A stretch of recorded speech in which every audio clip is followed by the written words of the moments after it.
J'entraîne depuis maintenant presque 6 mois l'équipe de juniors à Saint-Maurice ici. On a déjà dû séparer les groupes de juniors. À un moment, ça a même été séparé en 3 au plus dur de la crise sanitaire. Maintenant, on est revenu à des mesures un tout petit peu moins strictes, quoique très maintenues toujours maintenant, avec le port du masque à la sortie des entraînements, le port du masque pour les entraîneurs également, la désinfection des mains, etc. Toujours un respect très strict des mesures barrières. Donc les distances sont bien évidemment respectées. Regarde, je te montre. Non, regarde, comme ça. Un des changements, c'est le fait qu'il n'y a plus de match, il n'y a plus de compétition. Comment tu vis cet aspect-là, toi, de faire que t'entraîner ? Bah moi ça me dérange pas, c'est comme j'ai fait d'habitude. Je n'ai jamais fait de compétition. Ça me dérange pas trop parce que les matchs, j'aimais bien ça, mais ça me dérange pas trop de plus en faire. Puis après les entraînements, j'aime bien, c'est une bonne ambiance, on est une bonne équipe, donc c'est bien.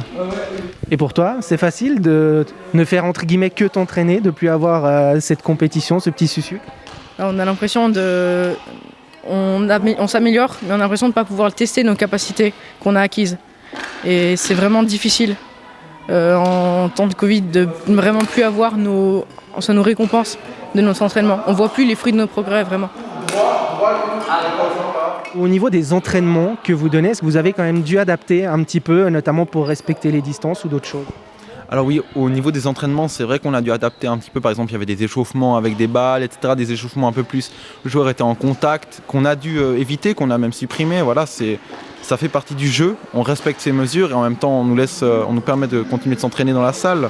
Vu que c'est un sport, etc., qui limite quand même les contacts, ils peuvent continuer de s'entraîner.